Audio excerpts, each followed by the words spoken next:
बिस्मिल्लाहिर्रहमानिर्रहीम अस्सलाम वालेकुम। Welcome to our YouTube channel. दोस्तों, क्या हाल चाल है आपका। इस वीडियो में बात करेंगे CS11 के लेक्चर नंबर 116 टू 120 तक, और इसमें मौजूद इंपॉर्टेंट टॉपिक्स जो है ना वो डिस्कस करेंगे। इंपॉर्टेंट MCQs देखेंगे। पिछले जो वीडियोस थी उसमें हमने पैराडियम के टॉपिक्स को कवर किया है, जो कि मॉड्यूल 112 113 114 115 है। वो वाले मॉड्यूल्स फाइनल के लिए बहुत ही ज़्यादा इंपॉर्टेंट है। ठीक है, आप मेरी वीडियो देखो ना देखो, लेकिन वो मॉड्यूल लाजमी देखने चाहें, जहाँ से मर्जी उनको तैयार लाजमी करना है आपने। ठीक है, अब इस मॉड्यूल में हम बात करने वाले हैं मॉड्यूल जो 116 है। इसमें हमारे पास वेरिएबल्स एंड डाटा टाइप्स हैं। ठीक है, वेरिएबल्स क्या होते हैं, डाटा टाइप्स क्या होती हैं। वेरिएबल फर्स्ट देखेंगे हम कि वेरिएबल होता क्या है। वेरिएबल ये होता है कि जो हमारी हाई प्रोग्रामिंग लैंग्वेजेस होती हैं उनको हम मेमोरी में स्टोर करते हैं। ठीक है, हमें कैसे पता चलेगा कि मेमोरी के वो कहाँ किस जगह पे वो जो लोकेशंस है उसको एक लोकेशन दी जाती है, उसको एक नेम दिया जाता है उस चीज़ को, उस हाई प्रोग्रामिंग लैंग्वेजेस को। तो वो जो डिस्क्रिप्टिव नेम्स होते हैं, वो न्यूमेरिक एड्रेसेस होते हैं, उनको हम क्या बोलते हैं, वेरिएबल्स बोलते हैं। ठीक है, सिंपल ये आपने डेफिनेशन लिखनी है कि हाई लेवल प्रोग्रामिंग लैंग्वेजेस को अलाउ किया जाता है मेमोरी, मेन मेमोरी में लोकेशंस के तौर पे, और उनको रेफरेंस किया जाता है डिस्क्रिप्टिव नेम से। ठीक है, जिनको हम वेरिएबल बोलते हैं, सिंपल। उसके बाद अगर आप डाटा टाइप्स को देखो, डाटा टाइप्स वो है यानी कि जिसमें डाटा को इनकम्पास किया जाए और उसी डाटा में उसी के मुताबिक उसको जो है वो ऑपरेट किया जाए, परफॉर्म किया जाए ऑन दैट डाटा। ठीक है, data type encompass both the manner in which the data item is encoded and the operations that can be performed on that data is called the data type। यहाँ पे आपको first of all यहाँ पे एक चीज़ याद कर लीजिएगा कि डाटा के कितनी टाइप्स हैं, 4 टाइप्स हैं। ठीक है, जो आपको इसी टॉपिक में पढ़नी है। पहली जो टाइप है डाटा की वो क्या है, वो होती है इंटीजर। ठीक है, दी डाटा टाइप इंटीजर। इनमें डिफरेंस मैं आपको बताऊंगा, सिंपल है डिफरेंस, ज़्यादा मुश्किल नहीं। इंटीजर है, उसके बाद फ्लॉट है, उसके बाद बोलियन है, उसके बाद एक और है नीचे, वो बाद में डिस्कस करते हैं। इन दोनों में देख लेते हैं। अगर इंटीजर की बात की जाए तो the type integer refers to numeric data. Type integer क्या करता है कि न्यूमेरिक डाटा को रेफर करता है। ठीक है, अब दोनों में डिफरेंस देखते जाइएगा। Integer refers numeric data of and it consists of whole numbers. Numeric data होता है जो कि होल नंबर्स पे मुश्तमिल होता है, और इसको स्टोर करने के लिए जो हमारे पास नोटेशन यूज़ होती है वो होती है 2s कॉम्प्लीमेंट नोटेशन। ये इंटीजर की बात हो रही है। ठीक है, इंटीजर क्या है, न्यूमेरिक डाटा को रेफ़र करता है, होल नंबर पे मुश्तमिल होते हैं वो, और इसको 2s कम्प्लीमेंट नोटेशन के ज़रिए स्टोर किया जाता है। अब अगर आप बात फ्लॉट की करें तो इसको हम रियल्स भी बोलते हैं, रियल भी। और उसके बाद इसमें जो न्यूमेरिक डाटा के बजाय इनको हम होल नंबर पे क्या करते हैं, कंटेन होता है, ये मुश्तमिल होता है, होल नंबर पे रेफ़र करते हैं। और इसको जब हम स्टोर करते हैं तो इसको हम स्टोर करते हैं फ्लोटिंग पॉइंट नोटेशन में। जैसा फ्लॉट इसका नेम है, वैसे इसको हम फ्लोटिंग पॉइंट नोटेशन में क्या करते हैं, स्टोर करते हैं। दोनों का डिफरेंस आपको समझ आ गया होगा। ये दोनों इंपॉर्टेंट है MCQs के लिए भी और शॉर्ट लॉन्ग क्वेश्चन के लिए भी, 3 to 5 मार्क्स के लिए। ठीक है, उसके बाद यहाँ पे कुछ भी आप ना करें, जो मैं बता रहा हूँ जस्ट वो करते जाए, इंशाल्लाह बहुत अच्छा रिजल्ट आपको मिलेगा। ठीक है, यहाँ पे अगर आप देखो तो यहाँ पे आपको अदर टाइप्स ऑफ डाटा बताई गई हैं। एक बोलियन है, दूसरा करैक्टर है। ठीक है, बोलियन है, दूसरा करैक्टर। अब करैक्टर का आपको पता है कि हमारे पास इसकी MCQs भी आया है कि ऐसी टाइप डाटा टाइप जिसमें हम सिंबल्स को रिप्रेजेंट्स करते हैं, सिंबल्स को। ठीक है, सिंबल्स को और अल्फ़ाबेट्स को। ठीक है, उसको डाटा टाइप की कौन सी टाइप में रखा गया तो उसको हम करैक्टर बोलते हैं, करैक्टर। ठीक है, टाइप ऑफ करैक्टर। और इसको हम स्टोर करने के लिए कौन सा मेथड यूज़ करते हैं, ASCIIR यूनिकोड जो मेथड होता है वो इसको स्टोर करने के लिए हम यूज़ करते हैं। ठीक है, ये थी हमारे पास करैक्टर की।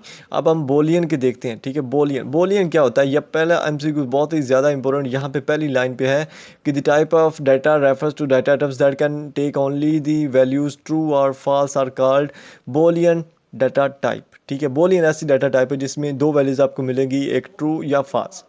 एक ही वैल्यू थी मतलब या तो ट्रू होगी या फॉल्स होगी। और operations on data of type Boolean include inquiries. ठीक है, इसमें ट्रू या फॉल्स ही होना है और कुछ भी नहीं होता। ठीक है, बस ये चीज़ है। उसके बाद नीचे और चीज़ है हमारे पास कि ये जो हमारे पास छोटे छोटे वर्ड्स होते हैं, लाइक INT जो होता है, ये किसको रेफ़र करता है, इंटीजर को रेफ़र करता है। ये प्रोग्रामिंग लैंग्वेजेस की बात होती है। उसके बाद CHAR जो होता है, इसको एक करैक्टर जो लैंग्वेज होती है उसको उसको क्या कहते हैं, उसको रेफ़र करता है। ये प्रिमिटिव डाटा टाइप्स कहलाती है। और जो प्रिमिटिव डाटा टाइप्स हैं इसमें हमारे पास 4 आती हैं टाइप्स। ठीक है। पहले integer, float, character and Boolean, ये कौन है, प्रिमिटिव डाटा टाइप्स हैं, ठीक है। इसके अलावा जो दूसरी image, audio, video, hyper text है और या GIF, JPEG, HTML है, ये क्या है, ये जल्द ही क्या हो जाएंगे, इंटीजर एंड फ्लोट में चेंज हो जाएंगी, लेकिन अभी तक नहीं है। तो अभी तक जो प्रिमिटिव डाटा टाइप्स हैं वो हमारे पास जस्ट 4 हैं, ठीक है। तो उसके बाद मॉड्यूल 117 में देखो डाटा स्ट्रक्चर की बात की गई है। डाटा स्ट्रक्चर क्या होता है, आपके पास बहुत ही इंपॉर्टेंट रिपीटेड MCQs था कि data structure which is the conceptual shape और arrangement of the data. Conceptual shape और arrangement of the data is called the data structure. एक इसी का एक और उल्ट MCQs था, वो ये था कि उसमें जो कंसेप्चुअल शेप है ये हमारे पास ऑप्शन में होता था, लिखा होता था कि the arrangement of data is called data structure. तो कंसेप्चुअल शेप जो वो ऑप्शंस में आपको मिलता था। तो 2 ये MCQs हैं, एक ही लाइन से 2 MCQs बनते हैं, ठीक है। इसको लाजमी याद करना है। उसके बाद अगर हम यहाँ पे देखें तो यहाँ पे आपको नज़र आएगा कि one common data structure is the अरे, ठीक है, which is block of elements of same types such as one dimensional list, a 2-dimensional table with rows and columns, or table with higher dimensions, ठीक है। यहाँ पे अरे का तज़किरा किया गया है कि जो डाटा स्ट्रक्चर है वो अरे है, ठीक है। इसमें जस्ट ब्लॉक ऑफ एलिमेंट्स होते हैं जो कि सेम टाइप के होते हैं, जो कि 1 डायमेंशनल होते हैं, 2-dimensional टेबल होते हैं, रोज़ कॉलम्स होते हैं और हायर डिमेंशंस भी हो सकते हैं, ठीक है। जस्ट इतना आपने अरे के बारे में याद करना है, ज़्यादा नहीं याद करना। उसके बाद इंटीजर स्कोर के बारे में बात करें तो यहाँ पे इंडिसेस की एक आपको डेफिनेशन मिलेगी कि an individual element can be identified by means of integer values called indices. जो एक इंडिविजुअल एलिमेंट होगा उसको इंडिसेस के तौर पर हम क्या करेंगे, आइडेंटिफाई करेंगे, उसको इंडिसेस बोलते हैं, ठीक है। अच्छा, इंडिसेस 2 तरह के होते हैं, आपने ये याद रख लेना है। 2 तरह के इंडिसेस होते हैं। पहला ये कि for example in C language या उसकी जो डेरिवेटिव होते हैं C++, जावा और C# जो है, उसमें जो इंडिसेस होती है वो कहाँ से स्टार्ट होती है, 0 से स्टार्ट होती है, ठीक है। लेकिन अगर वही इंडिसेस जो हो वो फोर्ट्रान में स्टार्ट हो रही हो, ठीक है, तो उसमें क्या होगा, वो 1 से स्टार्ट होगी, ठीक है। दोनों में डिफरेंस है, सी में जो है वो 0 से और फोर्ट्रान में 1 से, जस्ट इतना याद करना है, ठीक है। उसके बाद यहाँ पे अगर आप देखो तो यहाँ पे आपको 2 चीज़ें नज़र आएंगी। एक होती है कि an array in which data items are the same type are called the aggregate type और द कॉल्ड स्ट्रक्चर, ठीक है। सिंपल है, जिसमें एक ही ऐसी अरे जिसमें सेम आइटम्स हो उसको हम क्या बोलेंगे, एग्रीगेट टाइप बोलते हैं। अगर वही आइटम्स जो हैं वो डिफरेंट है, ब्लॉक ऑफ डाटा जो है वो डिफरेंट है, तो उसको हम हेट्रोजीनियस अरे बोलेंगे। जैसे हेट्रोजीनियस, हेट्रो मतलब होता है डिफरेंट, ठीक है, नेम ज़ाहिर करता है। तो ये क्या होता है, डिफरेंट टाइप ऑफ आइटम्स हो तो वो हेट्रोजीनियस अरे बोलते हैं उसमें, ठीक है। जस्ट ये करना है आपने। उसके बाद आपको यहाँ पे एक स्ट्रक्चर मिलेगा। ये स्ट्रक्चर क्या है कि इसमें स्ट्रक्चर है और उसके बाद करेक्टर नेम है, 25 है, इंटीजर एज है, फ्लोट स्किल रेटिंग है, एम्प्लॉय है।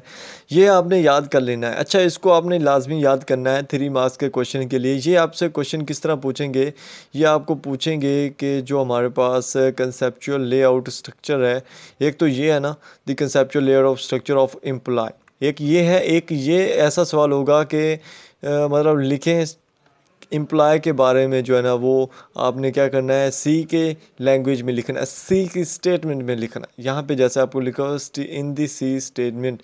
तो ये इम्पोर्टेंट क्वेश्चन है, ये आया हुआ है, स्टूडेंट्स को पता नहीं चलता कि मतलब इसका आंसर बनेगा क्या। सिंपल आंसर बनता है पहला के स्ट्रक्चर, ठीक है, उसको शॉर्ट लिखा हुआ स्ट्रक्ट, ठीक है। उसके बाद करेक्टर नेम से पहले आपको एक मिलेगी जो ब्रैकेट है, ठीक है। उसके बाद करेक्टर नेम के अंदर 25 आ जाएगा, इंटीजर एज आ जाएगी, फ्लोट स्किल रेटिंग आ जाएगी एंड एम्प्लॉय आ जाएगा। ये 4 लाइन्स 5 लाइन्स है, इनको लाजमी याद कीजिएगा, ठीक है। क्योंकि ये फाइनल का है तो फाइनल के लिए रिस्क लेना जो ना वो सही नहीं है, ठीक है। आपने इस चीज़ को लाजमी याद करना है, क्योंकि ये क्वेश्चंस भी अगर क्वेश्चन एक दफ़ा भी आया तो वो आया तो है ना, वो इंपॉर्टेंट क्वेश्चन होता है, ठीक है। उसके बाद अगर आप यहाँ पे देखो तो असाइनमेंट ऑपरेटर की बात की गई है मॉड्यूल 118 में। असाइनमेंट ऑपरेटर कौन सा होता है, असाइनमेंट ऑपरेटर जो था वो बेसिक इंपरेटिव स्टेटमेंट है। Most basic imperative statement is the assignment operator which request that a value be assign to a variable, जो रिक्वेस्ट करता है कि एक जो वैल्यू है वो क्या है, असाइन की गई किसको, दूसरे वेरिएबल को। तो हम अब हमारे जो इंपॉर्टेंट MCQs हैं उसको देखते हैं, इससे आपको असाइनमेंट स्टेटमेंट की समझ आ जाएगी। यहाँ पे अगर आप ये वाली चीज़ देखो तो ये आपको याद आ गया होगा कि ये आपके MCQs में आया है और इसका आंसर बनता था कि the sum of the x and y be assigned to the variable z। यहाँ पे जो हमारे पास असाइनमेंट स्टेटमेंट होती है वो होती है ये वाला, ये जो बराबर का साइन है, ये असाइनमेंट स्टेटमेंट होता है। तो ये क्या जाहिर करता है, ये वेरिएबल्स कि इक्वली किसी चीज़ को असाइन कर देना वो ज़ाहिर करता है। यहाँ पे क्या है कि एक्स और वाई का जो सम है वो असाइन कर दिया गया वेरिएबल जेड को, ठीक है। ये चीज़ आपकी समझ में आ गई। उसके बाद यहाँ पे जो एंड पे सेमी कॉलन लगाया हुआ है, यहाँ पे एंड पे सेमी कॉलन है, ठीक है। ये जाहिर करता है कि यहाँ पे जो है ना वो जो स्टेटमेंट है वो क्या होगी है, सेपरेट होगी, which is use to separate statements in many imperative languages. तो ये किस लिए यूज़ किया जाता है, सेपरेट स्टेटमेंट के लिए यूज़ किया जाता है। अब एक और MCQs जो कि मिलने में नहीं मिलेगा आपको, लेकिन मैं आपको बताता हूँ। यहाँ पे अगर आप देखो तो in other languages like S ADA में अगर आप बात करो यही असाइनमेंट स्टेटमेंट की, तो ADA में जो असाइनमेंट स्टेट होती है वो यहाँ पे लिखी हुई है। आपको थोड़ा सा डिफरेंस नज़र आएगा कि कॉलन लगा हुआ है इक्वल के साइन के साथ, ठीक है। मैं इसको इधर लिख देता हूँ अलग से। ये हमारे पास कॉलन है और ये जो है ना वो इक्वल का साइन है। तो ये ADA में जो होती है ना ये वाली असाइनमेंट स्टेटमेंट यूज़ की जाती है किसी भी जो होती है क्या कहते हैं असाइन करने के लिए वैल्यू को वेरिएबल के साथ, ठीक है। तो ये डिफरेंस है। ये आंसर भी है ADA का जो कि आपको शॉर्ट सॉरी कह लूँ MCQs में मिलेगा, ठीक है। उसके बाद अगर मॉड्यूल 119 की बात करो, इफ़ स्ट्रक्चर आर, इसको हम कंट्रोल स्ट्रक्चर भी बोलते हैं। इफ़ स्ट्रक्चर या कंट्रोल स्ट्रक्चर होता है। इसमें क्या है कि uh control statement alters the execution sequence of the program. पहला ही आपको एक MCQs मिला है कि कंट्रोल स्टेटमेंट जो होती है वो क्या कर देती है, जो प्रोग्राम की एग्जीक्यूशन होती है उसको अल्टर कर देती है, तब्दील कर देती है। अच्छा, आपके पास एक चीज़ तो ये होगी। उसके बाद आपको इफ़ स्ट्रक्चर या कंट्रोल स्ट्रक्चर का जो बेसिक स्ट्रक्चर है वो आपको पता होना चाहिए। बेसिक स्ट्रक्चर जस्ट इतना सा है, ठीक है, इतना सा बेसिक स्ट्रक्चर है। पहला ये कि इफ़ के आगे आपको ब्रैकेट में एक कंडीशन दी जाएगी, स्टेटमेंट उसके बारे में स्टेटमेंट A होगी, एल्स स्टेटमेंट B होगी, बस। ये इफ़ स्टेटमेंट का स्ट्रक्चर है, कंट्रोल स्ट्रक्चर का स्ट्रक्चर है, ठीक है। ये लाजमी याद करना है थोड़ा सा। तो आपके पास कभी भी इफ़ स्टेटमेंट आए तो आपके पास दो जो है ना पॉसिबल आउटपुट्स होती हैं। एक स्टेटमेंट A होती है, एक स्टेटमेंट B होती है, ठीक है। दो पॉसिबल होती हैं इफ़ स्ट्रक्चर में, ठीक है। यहाँ पे अगर आप देखो तो यहाँ पे आपको एक एग्जांपल से समझाया गया है कि हमारे पास एक स्टूडेंट है जिसके मार्क्स जो है ना वो इक्वल हैं या मोर देन 50 हैं। तो क्या होगा, वो स्टूडेंट पास हो जाएगा। ये हमारे पास कंडीशन दी गई है कि अगर स्टूडेंट्स के मार्क्स 50 हो या 50 से इक्वल होंगे तो वो पास हो जाएगा, अदरवाइज़ वो फेल हो जाएगा। हम क्या करेंगे कि हमारे पास बेसिक स्ट्रक्चर जो उसमें क्या है कि इफ़ आगे हमने कंडीशन लिखनी, कंडीशन ये है कि मार्क्स ग्रेटर हो या इक्वल 5 हो। तो क्या होगा, पहली कंडीशन ये है कि you have pass the examination, दूसरी कंडीशन ये है कि you have failed the examination. तो यहाँ पे जो मार्क्स हैं वो 50 से ज़्यादा हैं तो you have pass the examination, अगर तो कम है तो you have failed the examination. तो ये इफ़ स्ट्रक्चर है जो कि बेसिक है। अब हम बात करेंगे जो हमारा इंपॉर्टेंट MCQs आया स्टूडेंट की समझ से बाहर। कुछ स्टूडेंट कहते हैं कि ये हुआ कैसे, ठीक है। मेरी इनबॉक्स में स्टूडेंट आया कि सर ये आया कैसे, ठीक है। इसमें क्या है, इफ़ स्टेटमेंट है, कंट्रोल स्ट्रक्चर है। यहाँ पे वही जो हमारे पास है ना क्या कहते हैं कि वही सेम चीज़ यूज़ हुई है, जस्ट इसमें फ्लॉट आया। फ्लॉट क्यों आया, क्योंकि यहाँ पे इशारे की बात होगी थी, ठीक है, इसलिए फ्लॉट आया, ठीक है। फ्लॉट पॉइंट में अगर देखो f इज़ इक्वल टू 3.5, अगर हमारी CGPA यहाँ पे कंडीशन दी हुई, ये हमारे पास जो है ना वो दी हुई है, जो हमारे पास स्टूडेंट की CGPA 3.5 है, ठीक है। अब हमारे पास कंडीशन सुन ले आपके, अगर हमारी CGPA जो है यहाँ पे if CGPA is greater than 3.0, ठीक है। अगर हमारी CGPA 3.0 से ज़्यादा होगी तो हम क्या करेंगे, उसको स्कॉलरशिप दे देंगे, सिंपल है। तो हम अगर हमारी सी आउट देखें तो गिव स्कॉलरशिप है, else cout sorry you do not qualify for the scholarship. तो इस पे 2 MCQs थे। आपने जस्ट ऊपर वाली चीज़ को देखना है, ठीक है। हमेशा ऊपर वाली चीज़ को देखना है कि आपके पास जो स्टूडेंट है उसका कितना दिया हुआ। तो यहाँ पे अगर आप देखो तो आपको मिलेगा 3.5 दिया हुआ, ठीक है। मिक्स हो रहा है, मैं इसको डिलीट करता हूँ। 3.5 हमारे पास क्या है, हमारे पास स्टूडेंट की दी हुई है CGPA। तो ये हमारी कंडीशन के पूरा उतरती है और कंडीशन से ज़्यादा है तो हम क्या करेंगे, उसको स्कॉलरशिप दे देंगे। तो इसका आउटपुट क्या आएगा, गिव स्कॉलरशिप। अब जो दूसरा MCQs आया हुआ था वो ये था कि वो यहाँ 3.5 की जगह पे 2.5 था, ठीक है। 2.5 मैं लिख देता हूँ माड़ा सा, ठीक है। साथ में क्या है कि हमारी कंडीशन जो 2.5 है, मतलब हमारी स्टूडेंट की CGPA, तो कंडीशन तो फिर भी हमारी वही है कि 3 से ज़्यादा हो या 3 के बराबर हो।